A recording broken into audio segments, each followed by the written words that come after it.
Olá a todos, aqui é o professor Luciano e nessa aula de hoje nós vamos conversar sobre a rotulagem de alimentos, um tema muito importante a gente considerar em relação aí a um dos atributos da qualidade, né? Então, à luz da legislação vigente até o momento, né, em 2020, que nós vamos discutir aí ao longo dessa aula, né, dessas aulas, né, melhor dizendo, há uma proposta já em andamento, né, já praticamente finalizada para mudar a legislação vigente em relação à rotulagem nutricional dos alimentos, tá? Então, a gente pensando aí em qualidade, é muito importante a gente considerar esse assunto de rotulagem de alimentos, né? Incluindo aí não só a rotulagem geral, mas também a rotulagem nutricional dos alimentos. Então, com isso, a gente, ao final das aulas, né, a gente vai poder concluir se de fato a rotulagem dos alimentos em nosso país, ela de fato consegue atingir o seu principal propósito e objetivo, que é informar o consumidor, né, acerca do produto que ele está adquirindo e do produto que ele irá consumir. E aí não só essa pergunta, né? Se a rotulagem de alimentos e a rotulagem nutricional dos alimentos, ela é clara em relação à qualidade nutricional do alimento para o consumidor, mas também se essa informação é clara para os profissionais da área de alimentos e da área de alimentação, tá? De uma maneira geral. Será que essa rotulagem ela é muito generalista? Será que ela aborda ou ela esclarece de fato as particularidades? Então, nós poderemos concluir ao final se isso ocorre, se isso não ocorre ou se isso ocorre em parte, certo? Então, para nós nutricionistas e para os demais profissionais da área da saúde e da área da alimentação, é um assunto muito importante, tá? Inclusive, é um assunto que tem um conhecimento, né, uma demanda por esse conhecimento bastante atrativa, bastante ampla, né? Uma vez que nós podemos atuar em consultorias, né? Em departamentos que, na verdade, de desenvolvimento, né? De produtos em indústria e que com certeza irá passar por esse assunto da rotulagem de alimentos. Em relação à rotulagem de alimentos, nós temos sim uma base, né, teórica, né, ainda que seja de uma vertente, tá, da ciência. Basta imaginar que essas informações nutricionais elas devam ser baseadas em alguma informação científica, né, em relação à porção adequada, a calorias e demais nutrientes adequados para os diferentes tipos de individualidade, tá? Mas ocorre que isso está contemplado, todo esse conteúdo, na legislação. Então, basicamente, a rotulagem de alimentos ela vai ser executada conforme uma norma legal, tá? Claro, a sua interpretação em relação aos diversos fatores, às diversas demandas, ela poderá ser realizada com base aí no conhecimento, né, na expertise do profissional. Mas nós verificaremos que, em relação à elaboração dessa informação nutricional, ela, se não toda, é basicamente ditada pela legislação vigente. Ok? Bom, então, para a gente iniciar o assunto, é importante a gente começar aí com alguns conceitos, né? No caso da rotulagem, a gente tem aí muitas legislações, tá? E alguns problemas práticos em relação até à dificuldade de interpretação dessas legislações.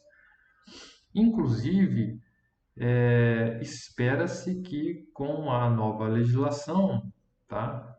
Embora não seja todas as legislações vigentes que serão revogadas, mas espera-se não só a melhorar, né, a informação para o cliente, tá? Mas também acredito eu que esperamos que não tenha mais dúvidas em relação aí à interpretação ou que pelo menos essas dúvidas sejam diminuídas, né, em relação à interpretação de várias resoluções que tratam do mesmo assunto, tá?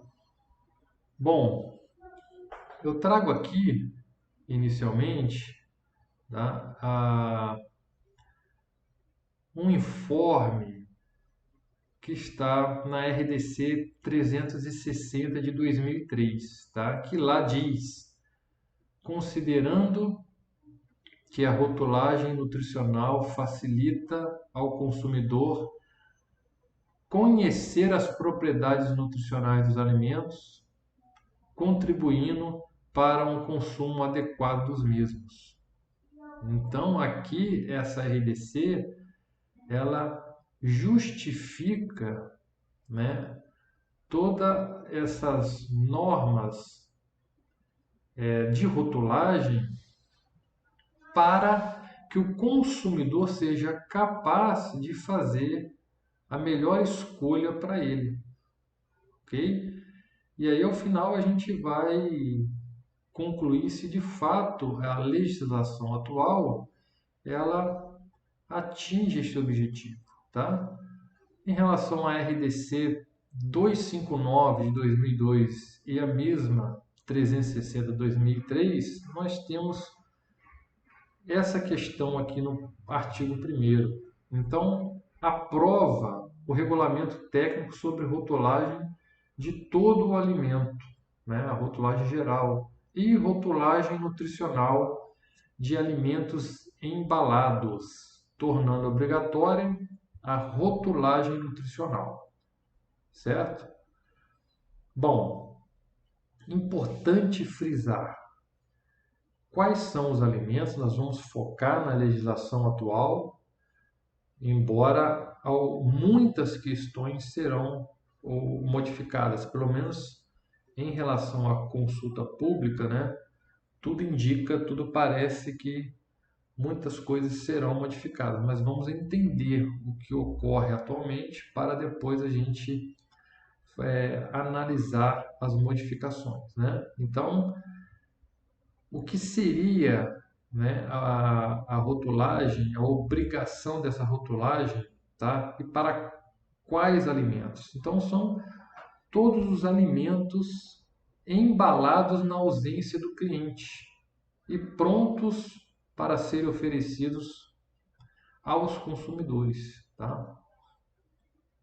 Aqui está consumidos, né, mas oferecidos aos consumidores. É claro que nós vamos estudar as exceções, mas a princípio o alimento que fica obrigado a possuir aí a rotulagem nutricional, e entendam que há diferença da rotulagem geral para a rotulagem nutricional. Então, a rotulagem geral é aquela em que você tem a identificação do produto, a denominação de venda, os ingredientes, lote, data de validade, tá? Isso é obrigatório aí para todos os alimentos produzidos e embalados na ausência do consumidor. E a rotulagem nutricional, né, que é a obrigatoriedade da informação nutricional daquele alimento, também será para os alimentos embalados na ausência do cliente, tá? Porém, haverá algumas exceções, há algumas exceções que, tratando-se de alimentos embalados na ausência do cliente, não há para a rotulagem geral, né? Então, nós não estamos falando de produtos a granel, porcionados no ponto de venda, em que você aí não tem nem a rotulagem geral, né? E nem a rotulagem nutricional, tá? Embora você possa exigir e deva acessar a rotulagem geral, né, na embalagem, junto à embalagem primária do alimento, ok? Então, vamos fazer a primeira distinção entre rotulagem geral e rotulagem nutricional, tá? Ambas têm a, a necessidade, né? A obrigatoriedade, vamos dizer, melhor dizendo, é quando o alimento é embalado na ausência do consumidor. Eu deixo aqui nesse slide algumas legislações referentes ao assunto. É claro que não são só essas legislações. Tratando-se de alimentos e bebidas, nós temos inclusive legislações aí de outros órgãos, tá? Fiscalizadores, no caso de metro, né, para algumas bebidas, mas fica aqui aí as principais, tá, legislações para que possam aí estudar, tá, de forma complementar. Então vamos lá. Na RDC 259 de 2012, ela traz muitos conceitos que é muito importante a gente conhecer esses conceitos para a compreensão, tá, da rotulagem geral e da rotulagem nutricional dos alimentos.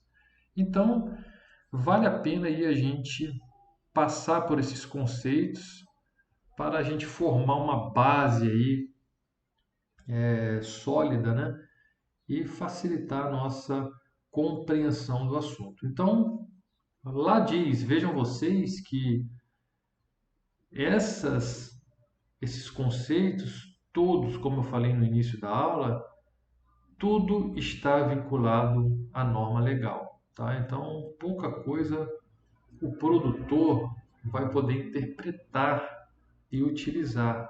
Ele vai fazer isso quando a legislação permitir, tá? Do contrário, não seremos nós que vamos concluir o que é rotulagem, o que é embalagem, porque está tudo previsto na norma legal. Então, rotulagem é toda a inscrição, legenda, imagem ou toda matéria descritiva ou gráfica, escrita, impressa, estampada, gravada ou litografada ou colada sobre a imagem, a embalagem, perdão. Então, por que é importante isso? Porque você, sendo um gestor da qualidade, E ao avaliar um alimento, você precisa saber o que é uma rotulagem à luz da legislação, até para você dar o seu parecer em relação àquele determinado produto, tá? Será que você como cliente, seja você CNPJ ou não, você pode rejeitar determinado produto por conta aí da rotulagem daquele alimento, que ele está em desacordo ou não? Então a gente tem que tomar esse cuidado, que não é em desacordo com o que nós achamos. Como é um assunto que ele é tratado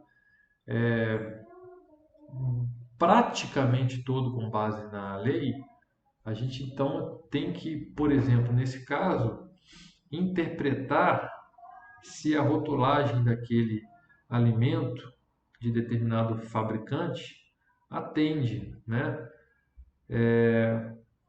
Por exemplo, eu vou receber um determinado produto que a rotulagem ela não consta de uma imagem, mas de alguma matéria descritiva colada. Aí você pode achar aquilo estranho, mas você pode achar, mas está previsto aqui que isso é uma rotulagem, ok?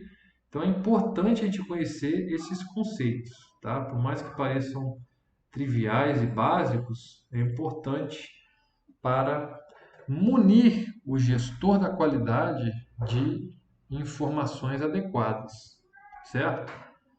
E embalagem. O que seria a embalagem? Porque você vai fazer uma exigência também. É claro que você tem que ter o bom senso e o conhecimento daquele produto que você está comprando em relação à sua situação de cliente, né? Porque se você pede um produto que não existe, em uma forma que não existe, em uma embalagem que não existe, que não tenha um parceiro, um fabricante que o faça, você não terá como adquirir aquele produto por falta de conhecimento, né? Então, é importante também conhecer como aquele alimento, de uma maneira geral, ele é embalado, ele é apresentado no mercado. Então, a embalagem é recipiente, pacote ou embalagem destinada a garantir a conservação e facilitar o transporte e manuseio dos alimentos. Então, aqui a gente vê uma definição em que embalagem, embora ele está definindo embalagem e usa o mesmo termo na definição, tá? Mas o que a gente pode tirar aqui é que essa embalagem ela serve para não só conservar, mas mostra também que é para facilitar o transporte, né? Ou seja, a gente pode entender aí que um insumo necessário para manter a integridade do alimento, ok? E aí nós temos também a definição de embalagem primária, de embalagem secundária, também chamada de pacote, ou de embalagem terciária ou somente de embalagem, tá? Então a embalagem primária é aquela que está em contato direto com os alimentos, tranquilo de entender, né? A gente vai dar um exemplo aí para a gente poder melhor assimilar. A embalagem secundária é aquela destinada a conter a embalagem primária. Tranquilo também, né? E a embalagem terciária ou embalagem, então cuidado quando for exigir termos assim que geralmente as pessoas não usam, né? Você com muita leitura, então quer ser preciso, diz lá na legislação que embalagem terciária é igual a embalagem, mas isso pode gerar uma confusão se você só usar o termo embalagem, né? Para as pessoas ou até para os seus fornecedores entender isso aí, né? Então, embalagem pode ficar um termo vago na prática, né? Embora esse termo, segundo a legislação, refere-se à embalagem terciária, tá? E a embalagem terciária é aquela destinada, então, a conter uma ou várias embalagens secundárias. Bom, a legislação definiu assim, mas, consequentemente, se ela é destinada a conter uma ou várias embalagens secundárias, ela também vai conter indiretamente as embalagens primárias, certo? Nós vamos dar um exemplo também de como seria aí essas embalagens, tá? E alimento embalado, né? Todo alimento que está contido em embalagem pronta para ser oferecida ao consumidor. Essa é a definição, então, de alimento embalado.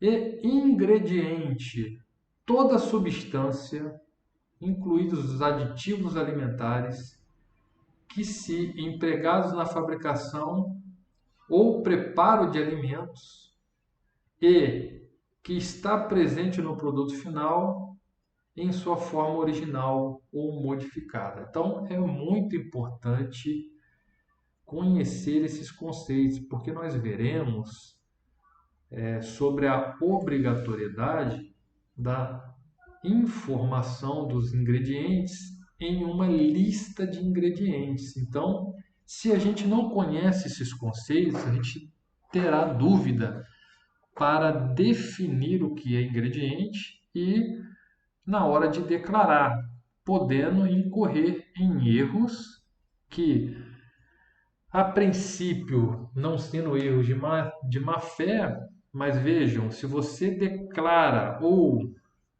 melhor dizendo, deixa de declarar um ingrediente que, à luz da legislação, ele é ingrediente, por mais que você não tenha má fé, você vai incorrer em fraude, ok? Então, ingrediente não é só a matéria-prima ou o gênero alimentício utilizado na elaboração daquele produto. É toda substância, incluídos os aditivos alimentares, tá?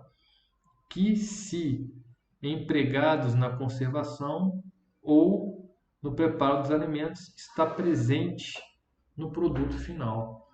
Então, primeiro, o que são os aditivos alimentares, tá? E uma coisa interessante, há pequenas diferenças em relação à rotulagem nutricional se a gente for pensar no alimento industrializado e de um alimento manufaturado, tá? Do pequeno produtor. Porque esse produtor ele pode não utilizar aditivos alimentares, tá? Até pela falta de conhecimento. Porém, ele deverá, tá, informar na lista de ingredientes deles não só a matéria-prima que ele está utilizando, gêneros alimentícios, ou seja, a matéria-prima alimentos, mas também aqueles aditivos que pertencem à matéria-prima industrializada utilizada naquele produto manufaturado. Entendam o que eu estou querendo dizer?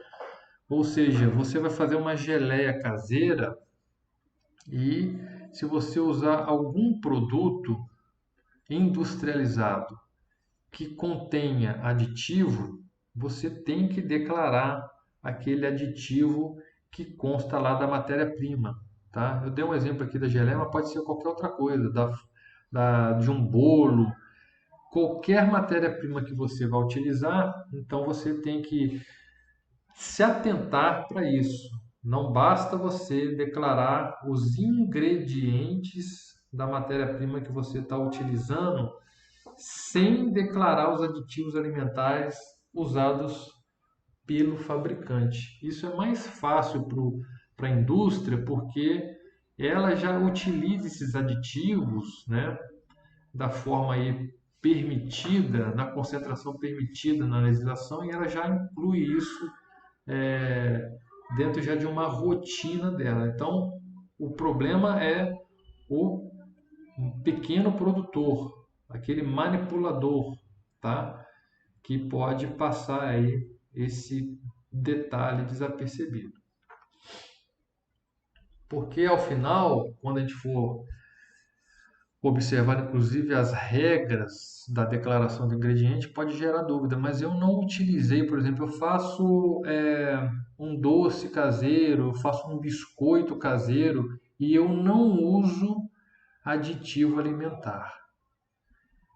Então, olha que complexo e pode se tornar uma pegadinha, se assim pudermos dizer. Você não usa aditivo alimentar, ou seja, você não inclui intencionalmente, vamos dizer dessa forma, mas você pode utilizar uma matéria-prima industrializada que ela contém aditivos alimentares, corantes, conservantes, etc. E aí tem a regra para a declaração desses aditivos. Alguns você pode informar com base em códigos e outros códigos ou nomes. Então aqui está um exemplo para a gente poder fixar bem sobre as embalagens. No caso do café a vácuo, nós temos essa embalagem de alumínio, que é a embalagem primária, que está em contato direto com o alimento, tranquilo, né? Nós temos essa caixa de papelão, que é a embalagem secundária, que é aquela destinada a conter a embalagem primária. E nós temos a embalagem terciária, que seria a caixa de papelão, que irá transportar, né, que irá conter, é aquela destinada a conter uma ou mais embalagem secundária, mas que também não deixa de conter uma ou mais embalagem secundária e primária, ok? Faltou isso aí na redação da legislação. Isso é uma consequência. Se você está acondicionando uma embalagem secundária, você está, obviamente, acondicionando uma embalagem primária. Então, esse é um exemplo aí que dá para a gente visualizar bem os tipos dessas embalagens. Primária, secundária e terciária, né? No exemplo aqui, pode até ter mais.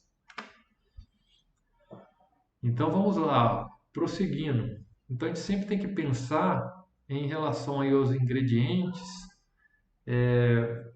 relação da indústria, se você trabalha na indústria ou se você é um pequeno produtor, ok? Se você não é uma indústria, justamente e principalmente por conta desses aditivos alimentares, porque eles não são manipulados, utilizados de uma maneira geral pelo pequeno produtor, principalmente pela falta de conhecimento técnico no manuseio dessas substâncias, tá? Então, segundo a legislação, o que seria um aditivo alimentar? Qualquer ingrediente, olha lá. Então, a própria legislação já ratifica, né, que aditivo alimentar é um ingrediente que, portanto, ele deva ser declarado na rotulagem, tá? Na rotulagem do alimento, na rotulagem geral. Então, aditivo alimentar é qualquer ingrediente adicionado intencionalmente aos alimentos, sem propósito de nutrir, com o objetivo de modificar as características físicas, químicas, biológicas ou sensoriais durante o processo de fabricação, preparação, tratamento, embalagem, acondicionamento, armazenagem, transporte e manipulação de alimentos. Então, a pegadinha toda é quando não se trata de indústria, a pessoa que vende ali por conta própria, ela não enxerga essa questão aí do aditivo alimentar. Como ela não adicionou um nitrito, como ela não adicionou um sorbato de potássio, um benzoato de sódio, ela entende que o produto dela não possui aditivo alimentar. Porém, se ela utiliza uma matéria-prima industrializada que nela possui aditivo, ela tem que declarar esses aditivos na lista de ingredientes. Alimento. Então vejam, pessoal, que é a nossa área de atuação, mas a gente não vai tirar da nossa cabeça, porque a legislação também trouxe um conceito, tá? É toda substância que se ingere no estado natural, semi-elaborada ou elaborada, destinada ao consumo humano, incluídas as bebidas e qualquer outra substância utilizada em sua elaboração, preparo ou tratamento, excluídos os cosméticos, o tabaco e as substâncias utilizadas unicamente como medicamentos. Então, já fica claro para nós aqui que alimento é qualquer alimento no estado natural, incluindo as bebidas, certo? Definição de lote. O que seria lote? É o conjunto de produtos de um mesmo tipo, processados pelo mesmo fabricante ou fracionador em um espaço de tempo determinado, sob condições essencialmente iguais. Tá? Então, o lote é isso. É aquela batelada, aquele número de produtos que foram produzidos em um período de tempo sob condições iguais. Painel principal. Então, para a rotulagem, é a parte da rotulagem onde se apresenta de forma mais relevante a denominação de venda e marca ou logotipo, caso existam. Tá? Então, o painel principal aqui não diz se é frontal ou não, ele diz que é onde se apresenta de forma mais relevante a denominação de venda e marca ou logotipo, caso exista. Uma coisa importante, tá? Que o legislador traz na tentativa de evitar com que o fabricante utilize informações no rótulo que possa confundir o consumidor acerca daquele produto que ele está vendendo, né? Então, não pode constar do rótulos, entre outras informações.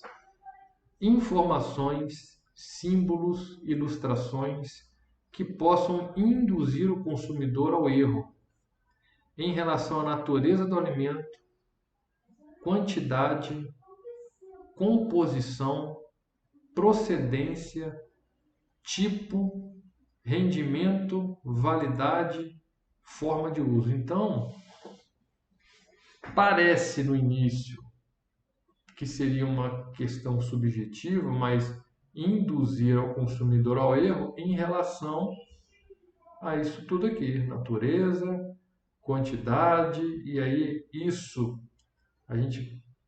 a própria indústria também consegue garantir com controle estatístico de processo, né? Composição, com ficha técnica padrão, a procedência, o tipo, o rendimento, a validade, etc. Não deve constar também atributos de efeitos ou propriedades que não possuam ou não possam ser demonstradas. Tá?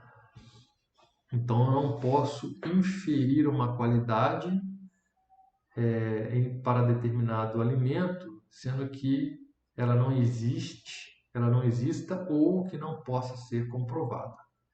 Indicação sobre possuir propriedades medicinais, terapêuticas, estimulante, prevenção de doenças e ação curativa. tá?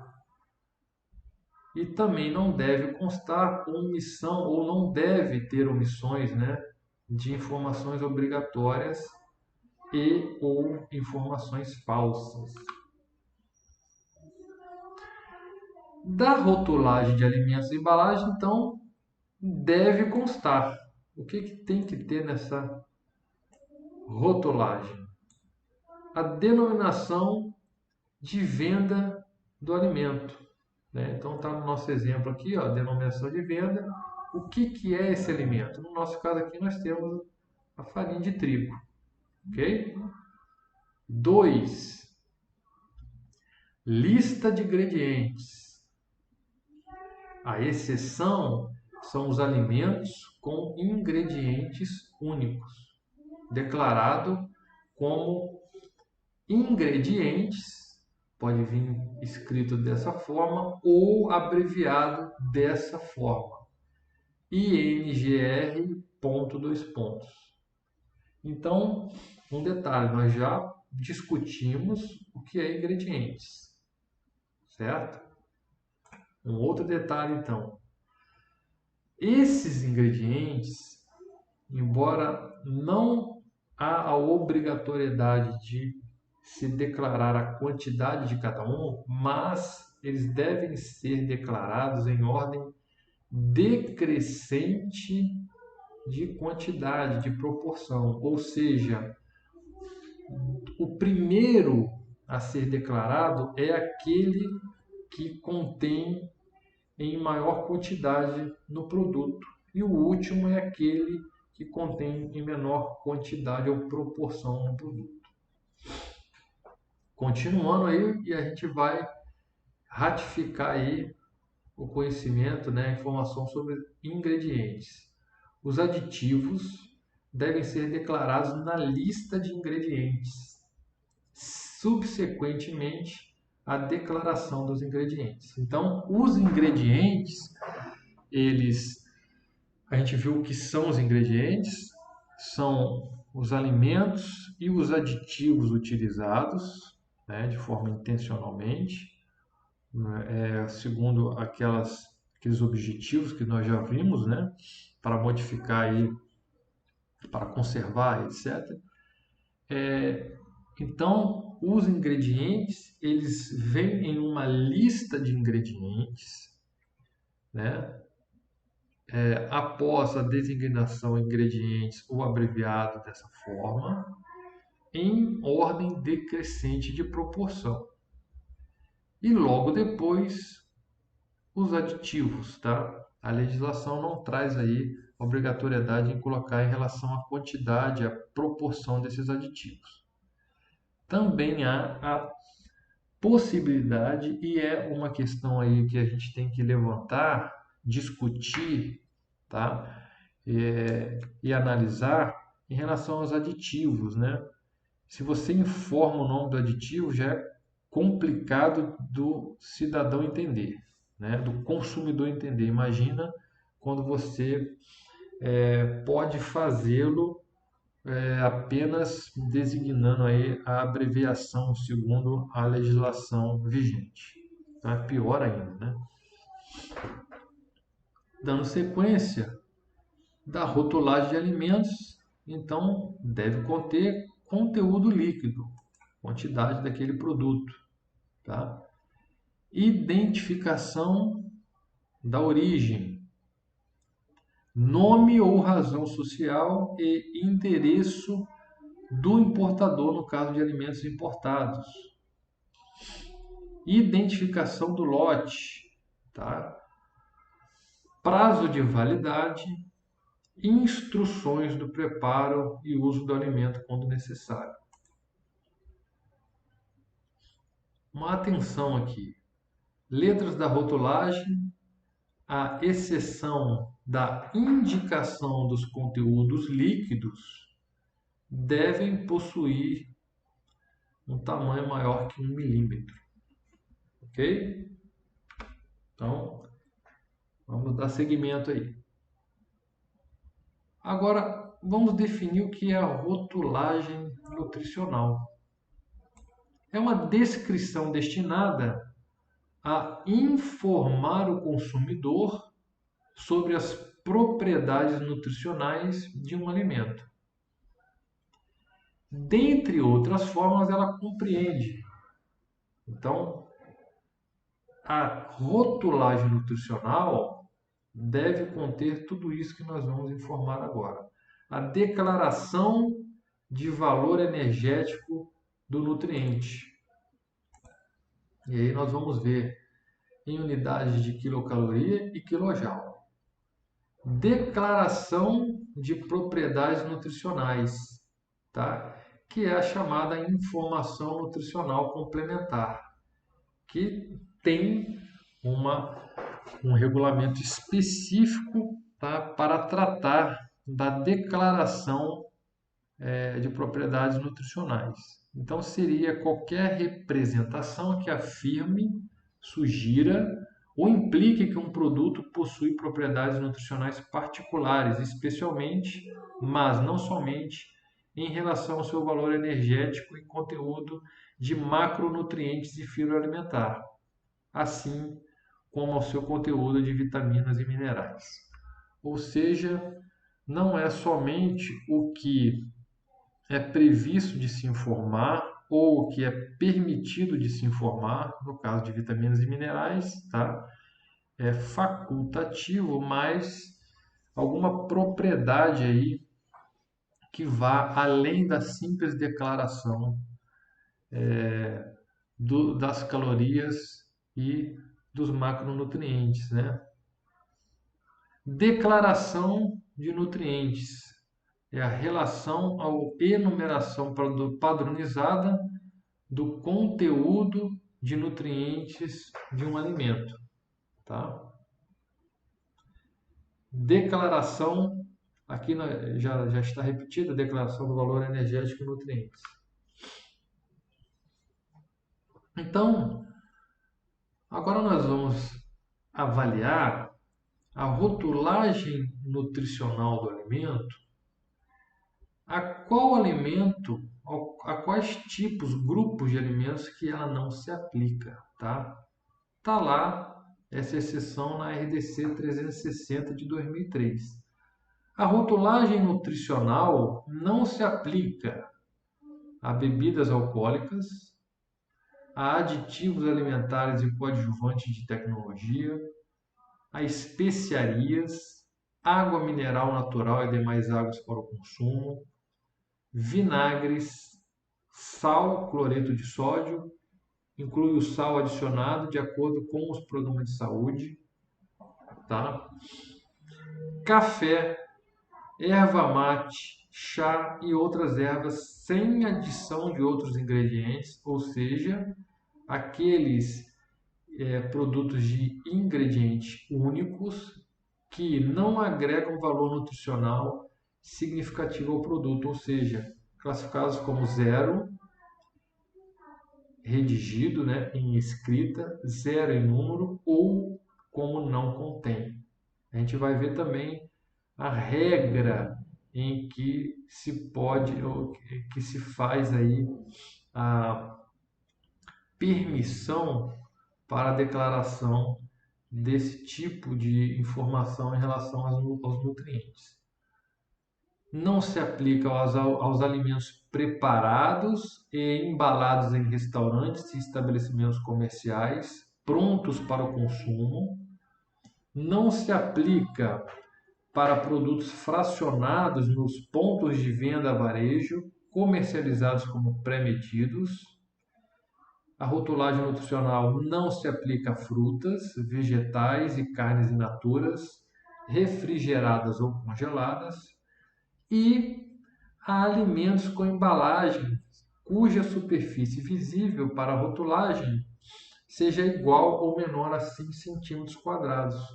Tá? A exceção é se o alimento é um alimento para fins especiais, que aí essa regra aqui não é válida, ok? O fabricante é obrigado a declarar sim a informação nutricional, ok? Ou que apresentem declarações de propriedades nutricionais. Então, se eu tenho um alimento para fins especiais ou que ele entra na regra, tá, da informação complementar, o tamanho da embalagem não vai ser uma condição aí para ele poder apresentar ou não a informação nutricional. Tirando essas duas exceções, o fabricante que tem um produto com uma embalagem deste tamanho ou menor, mais ou menos aí o tamanho de uma caixa de fósforo, ele fica desobrigado a declarar informação nutricional, porém ele tem a obrigação de informar o contato para o suporte, né, ao consumidor, que é o chamado de SAC, né, Serviço de Atendimento ao Consumidor, para que o consumidor possa fazer contato com o fabricante e adquirir essas informações, ok?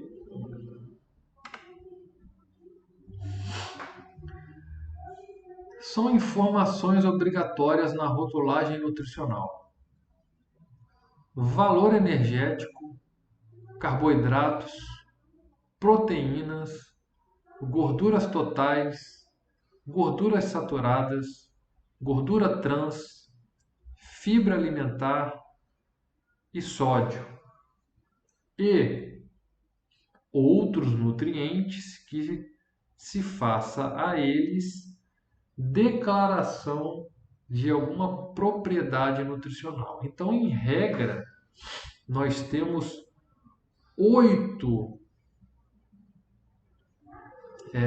nutrientes, a bem dizer, 7 nutrientes e o valor energético como obrigação da declaração.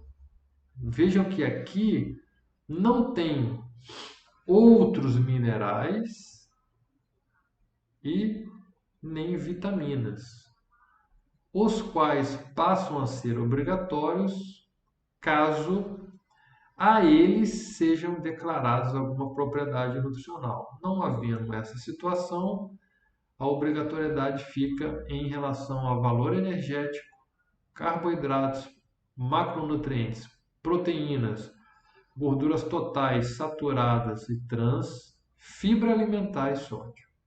Ok? Um detalhe: é facultada a declaração de vitaminas e minerais presentes no alimento, tá? Desde que a quantidade desses nutrientes seja igual ou maior a 5% da ingestão diária recomendada por porção indicada no rótulo. Nós vamos aprender isso melhor quando a gente observar a ingestão diária recomendada de todos os nutrientes, incluindo aí as vitaminas e os minerais. Então, segundo a ingestão diária recomendada, utilizada como base da legislação, né, ela utiliza aí algumas fontes, inclusive as DRI. Então, se no produto tem-se um valor relativo igual ou maior que 5% na porção indicada, esse fabricante ele pode declarar essas vitaminas e ou esses minerais, tá? Mesmo não sendo obrigatório. Inclusive, a própria agência reguladora, a Anvisa, ela tem um trabalho no sentido de estimular, tá? De incentivar os fabricantes a declararem as vitaminas e os minerais. Claro que se entrarem nessa regra. Não pode ter uma quantidade insignificante e você declarar, tá, esse nutriente na informação nutricional. É claro que ser ou não insignificante, a base vai ser o que a legislação informa, né? Ter 5% ou mais em relação à IDR na porção indicada. A quantidade do valor energético a ser declarada, ela deve ser calculada utilizando então os fatores de conversão, tá? Para carboidratos, exceto os polióis, então utiliza aí o que já é de nosso conhecimento, né? A gente usa bastante isso aí, os carboidratos, 4 quilocalorias por grama, tá? A transformação, então, de quilocaloria para quilojoule é somente fazer a multiplicação por 4,2, nós veremos adiante. As proteínas, da mesma forma, 4 quilocalorias por grama, né? As gorduras, 9 quilocalorias por grama. O álcool, etanol, 7 quilocalorias por grama. Os ácidos orgânicos, 3 quilocalorias por grama. Os polióis, 2,4 quilocalorias por grama. E as polidestroses, 1 quilocaloria por grama. Então, a unidade em energia equivalente em kJ, basta multiplicar o valor em quilocaloria por 4,2. A quantidade de proteínas a ser indicada deve ser calculada mediante a fórmula, né? Proteína, conteúdo total de nitrogênio pelo metro quilo versus o fator, tá?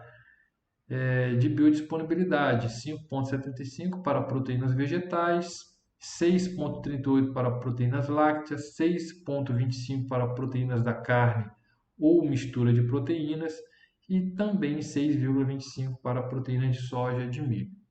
O cálculo de carboidrato deve ser realizado por diferença em relação à soma de proteína, lipídio, fibra alimentar, umidade e cinza. Isso, pessoal, é para a indústria que faz a análise dos produtos, né? A análise centesimal aí dos alimentos. O que ocorre com o artesão aí, o pequeno produtor, é que ele vai recorrer às tabelas de composição de alimentos, certo? E as unidades a serem utilizadas na informação nutricional. Então, nós vimos que em relação ao valor energético, obrigatoriamente tem que ser declarada em calorias e em quilojoules, tá? Proteínas, carboidratos, gorduras, ou seja, os macronutrientes e a fibra alimentar deve ser declarada em gramas.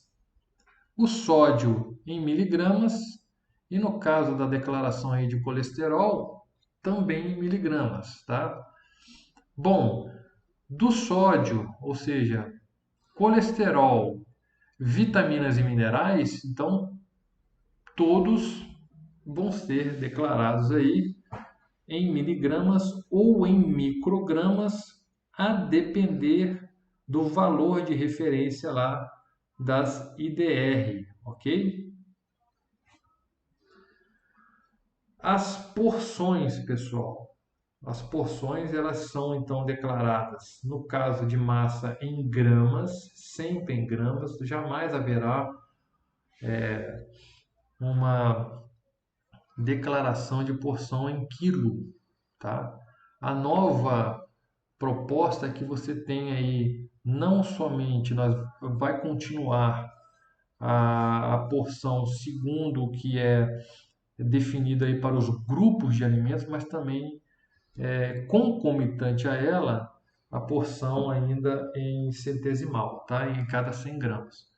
Então, nós temos aí a porção, ela sempre vai ser declarada em gramas em relação à massa ou em mililitros se tratar aí de bebidas, tá? E, além de conter a massa ou volume da porção, a medida caseira de acordo com o regulamento técnico específico. Então, nós temos na RDC 359, é aquela que regulamenta aí as porções que devem ser declaradas dos diferentes tipos de alimentos, que eles são agrupados, tá? Segundo as suas características, e lá ela define qual é o tamanho daquela porção e como deve ser declarada a medida caseira daqueles produtos. É claro que há algumas situações aí, algumas exceções, algumas interpretações que nós teremos que fazer, por exemplo, em relação ao conteúdo líquido, né, da embalagem primária desse produto, ou seja, o conteúdo que está sendo vendido em relação à porção aí padrão, né, estabelecida na 359, sem dúvida, é uma situação aí que a gente vai ter que sempre analisar caso a caso para definir como será informada essa porção e a medida caseira, ok? Bom, pessoal, por hoje é isso que eu tenho para passar para vocês. Eu espero que tenha sido claro. Estudem bastante e até a nossa próxima aula. Um forte abraço a todos.